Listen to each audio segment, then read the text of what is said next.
We're back to the Neil Haley Show and also the Media Giant Effect. And I'm first excited to welcome the program my co-host, Dr. Deborah Matthew. Dr. Deb, how are you? I know you're excited about our guest today.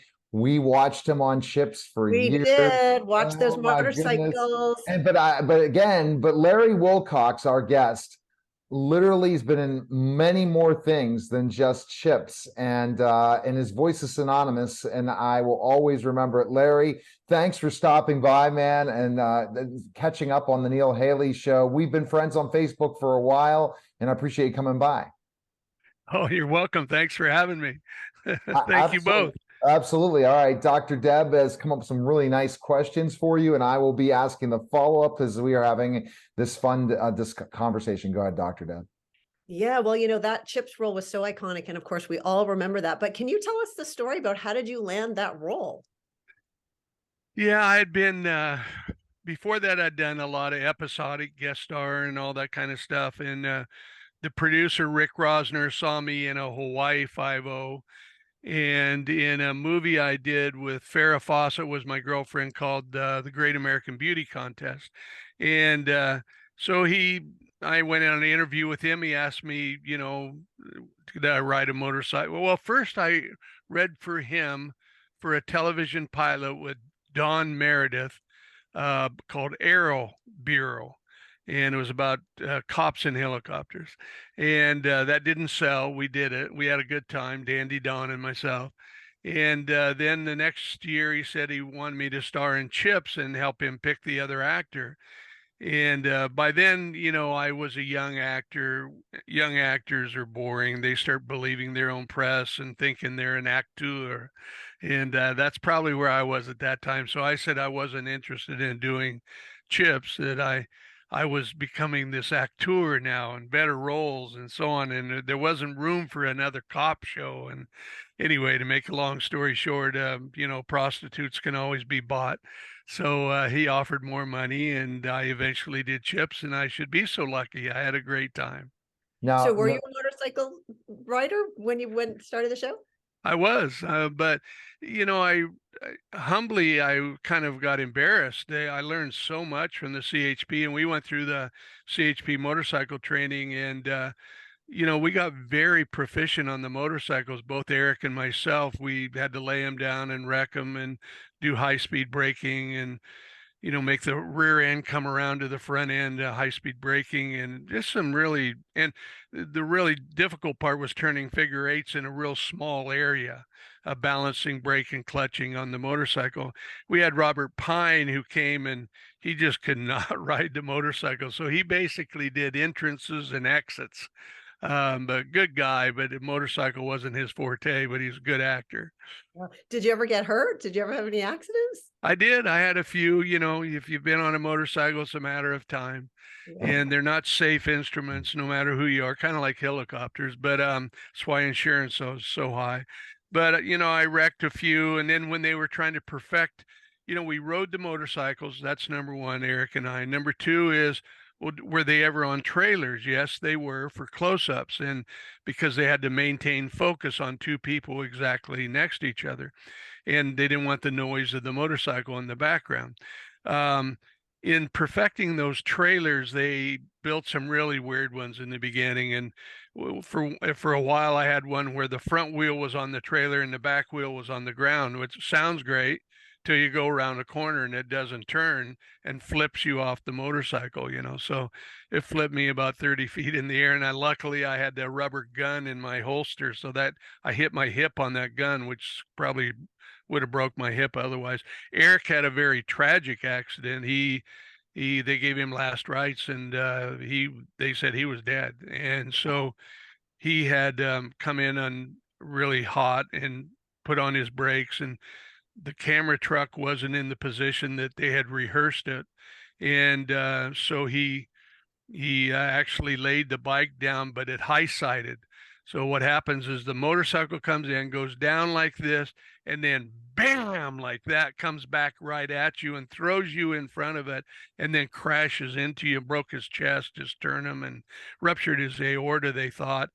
and they were going to fly him to Houston to open heart surgery. In those days, that's the only place you went for open heart surgery, is how long ago it was.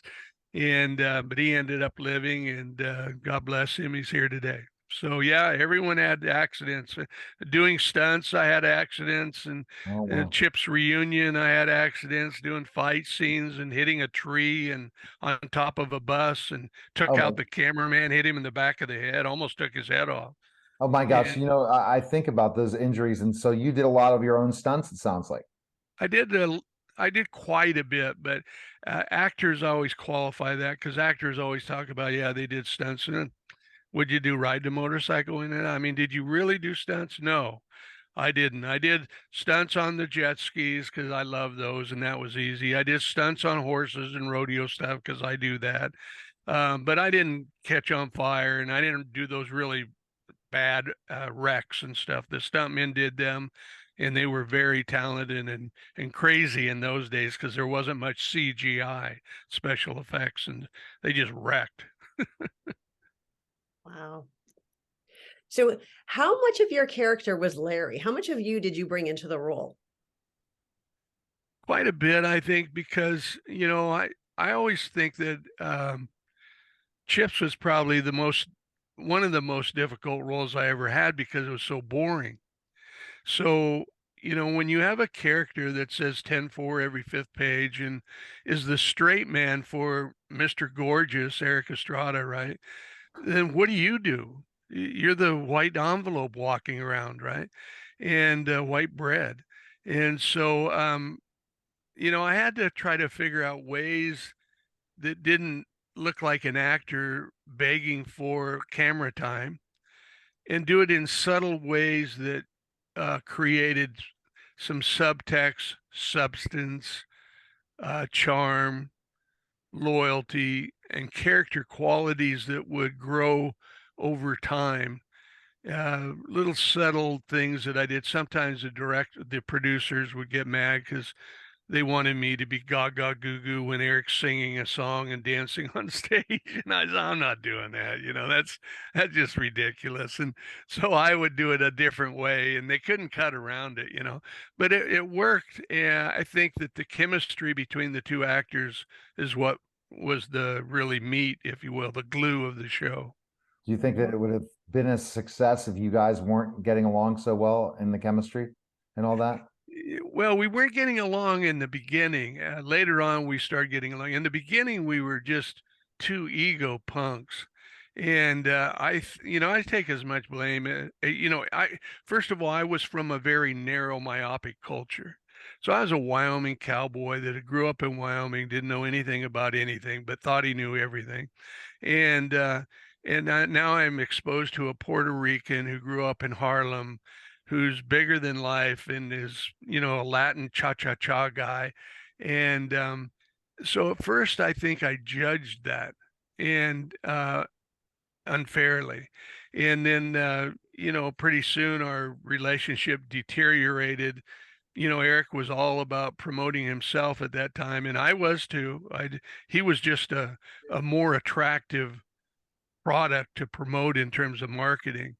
And so I think we clashed for a while. Now, and I don't do public relations for actors, but now we really get along great. We have a great time. He's hilarious, and yes, he's bigger than life. He loves every girl. He tells them they're his favorite, each one that comes in. So he's comedic, and he knows that he's not unlike Ponch. So we get along good now. So back then, to answer your question, I think we just worked hard on camera to make it look charming, and chemistry was there. Well, and you've done all kinds of things after Chips. So what are some of your really favorite experiences after the show?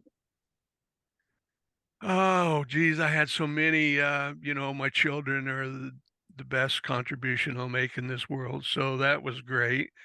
Always will be. And especially at my age now, they're the greatest joy of my life. I'm over being, I don't really have a need to be great anymore. All that greatness chasing gets boring. But I enjoyed the greatness chasing during my life.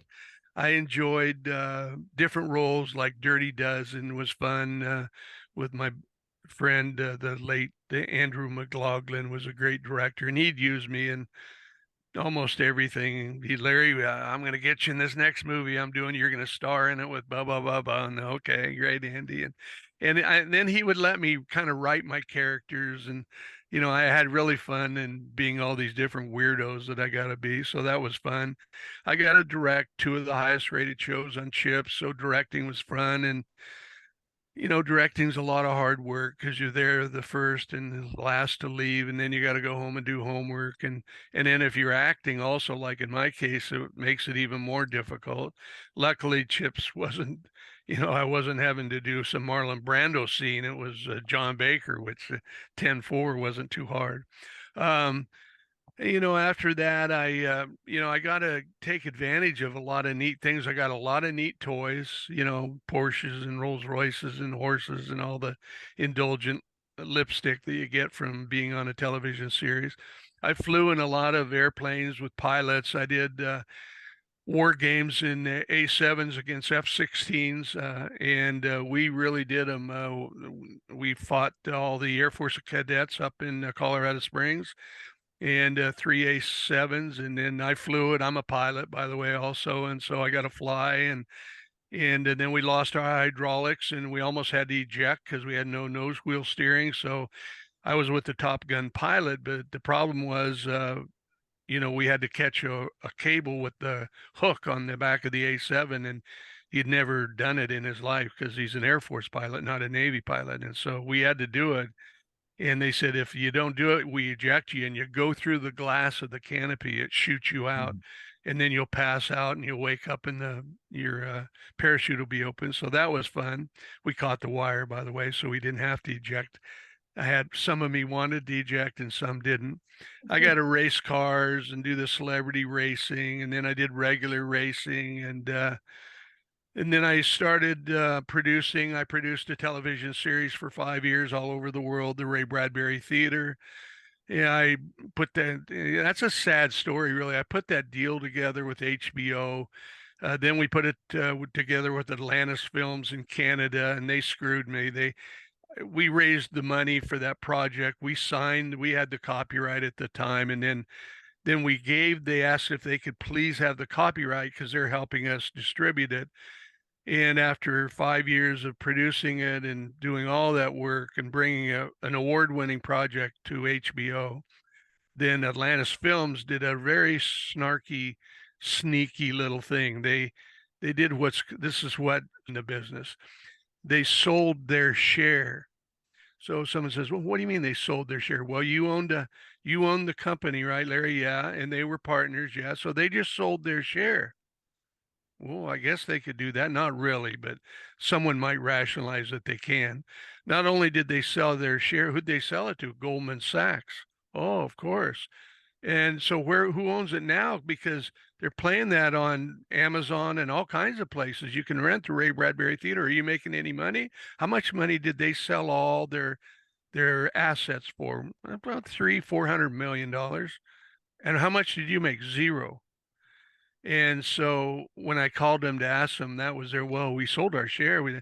Yeah, but did you stipulate in the contract that I was the partner? So 50% of any deal thereafter, I get it. So those are the kind of slime dogs that you have to deal with in the business. They always have a smart aleck rationale, but they're just parasitic and they're toxic for the film business. So, but I had a good time producing it. Made good money while I was producing it. And then I produced the Dorothy Stratton story, The Death of a Playmate, and a bunch of other stuff I won't bore you with. And now I do technology. So I'm into all kinds of really neat technology with UVC light and ultraviolet light. Based on how we do it, we have 9 patents. The company's called UVCscience.net. And we are able to, we think we're the only company in the world that, and we haven't found any else that can do this yet, is that we can kill all bacteria and viruses in literally 1 second, and for up to 10 feet away. So any COVID or any kind of virus on a surface or in the air. So in air conditioning HVAC systems, we're inside the actual tube, and we kill all that bacteria flowing through your air conditioning or in the air. And then if you have say a surgical center, we kill it all with this great big device. You can see at uvc.net. And we had about close to $20 million of pre-orders already. We just did our first HVAC show, and all the major manufacturers want to put it inside their system. So I like that. And the last thing I'm doing is I'm presently negotiating 2 very, very large funding deals that I would be able to go back to friends and family and fund things that they've always wanted to do, and give them a leg up in life like I got, which I'm humbled for and grateful for. That's all. Wow. That's You what know I'm what, doing. Larry, we're gonna have to have you back on just to talk about UVC, because I wanted I to. know, as a medical doctor now, all of a sudden I've got that I gotta website written connect you down. to Dr. Deb. We have to have a part 2 for sure. And I'd love to talk off air. Where's the best place people can find information on you and stuff, Larry? My website is larrywilcox.net, but the uvcscience.net probably is the only one that's been tested by a laboratory in a university medical facility to make sure that our representations and warranty are true. So you can go to the website and find it. Well, we appreciate it, Larry. Thanks Thank again. you. Appreciate All right. it. All right, Have a you're good one. listening and watching the Neil Haley Show. We'll be back in just a moment. Okay.